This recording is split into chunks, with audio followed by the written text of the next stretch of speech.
Hey Physique Freaks, how's it going? Scott Tucson on MetabolicMasterpiece.com. Just got back from a fun HIIT session with my wife Angie, fellow physique artist Christy.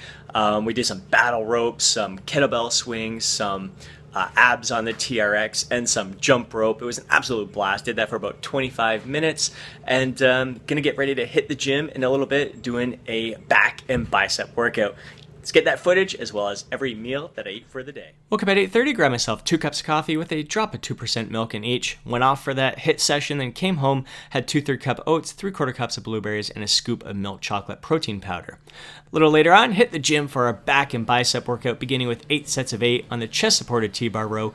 Really happy with how I'm looking here. I love the thickness in the shoulders, the back, and the deep cuts there. And I've really been giving a lot of thought to future building phases and how much fat I'm going to allow myself to gain. I think this is really my sweet spot right here where I feel really comfortable, and I don't want to allow myself to gain any more fat beyond where I'm at right now. So I still got a bit more cutting to do at this point, and then during my next building phase, this is about as much fat as you're going to see on my body. It's just a personal preference of mine, and based on previous building phases, the excess fat does me no extra good. If anything, I think it's detrimental to me because it only extends my cutting season, which is more time that it could be dedicating towards building muscle. So future builds, fat gain is going to be held to a minimum. I'm not afraid to gain a little bit of fat, but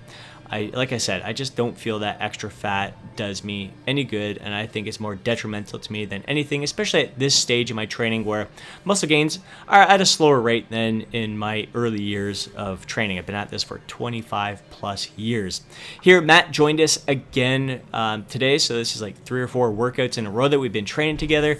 Really enjoying his enthusiasm, the camaraderie here. Just his energy, very positive, and we've had some great conversations throughout our workout. He's got a great back. I think he's got some great thickness there. His rear delts, I think, have some good thickness as well. So it's just fun to kind of share our goals and where we want to take our physiques, our health, and where we see ourselves in years to come. Really loving the details I'm seeing there, the little shrink wrap kind of effect on my shoulders, seeing all those little muscle fibers twitching. Just so much fun, just so fascinating seeing the muscles in action. And I think that's a big reason why I want to kind of stay where I'm at right now in terms of not allowing myself to gain any more fat. And I see like Rick, if you've been following us for the past 3 years, Rick has stayed. He really hasn't gained much more fat than where he's at right now. You can always see the details in his physique, and he's been making steady lean gains over the past 3 years in his early 50s. So it just goes to show what's possible, and you don't need to be gaining fat in order to make progress, even after all these years of training. It's been fun talking to Matt about role models as well. He's got some YouTube channels that he likes to follow. He's a fan of Christian Guzman, and I think he's a good fit, a good role model for Matt. They're both lean, lanky. I think Matt kind of reminds me a little bit of Christian's physique in those early days, and it's been fun to see Christian progress over the years. I think, again, it's just the youth, like Matt, a lot of the guys that he follows are younger guys as well, and just different kind of perspectives and views and energy. It's a bit of a different ball game, so it's just kind of fun sharing what it is about certain guys and certain YouTube personalities that attracts us to them.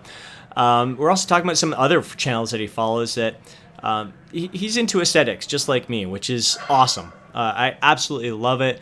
But it's real interesting. Some of the guys he follows, he says, I like them because they have an aesthetic physique that I'm trying to aim for. But really they have a completely different build and structure. So we had a really good conversation about role models and really being careful with who you're trying to model yourself after.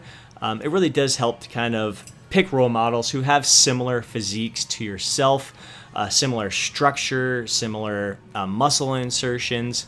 That goes a long way. You don't want to be looking at someone who is going to be an unrealistic physique for you to achieve.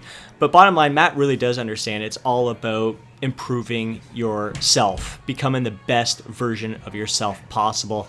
Not trying to be like someone else, but it's okay to be inspired by others.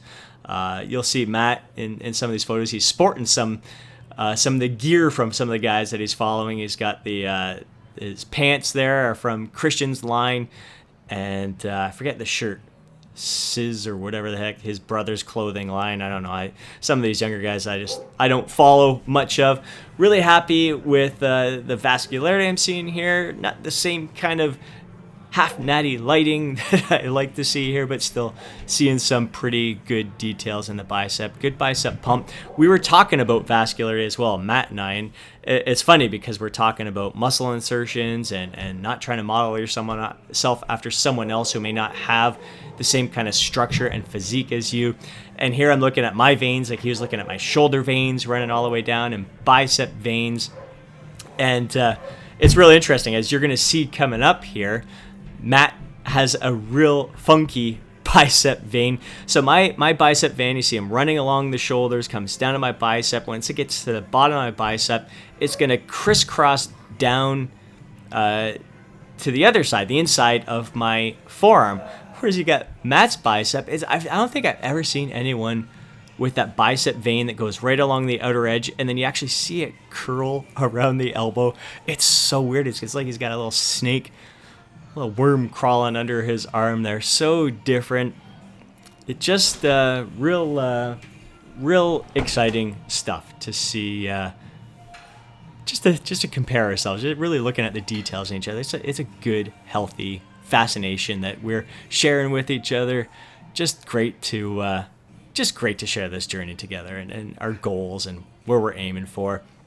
Afterwards, had 3 eggs. First time I've had brown eggs. So Angie just picked these up today. Don't really taste any different from regular eggs. Just looks different. A little bit of ground black pepper sprinkled on top. So pretty low calories up to this point in the day. Then Angie and I went out for dinner. That's a peanut butter and jelly time burger and a mac and cheese burger on pulled pork.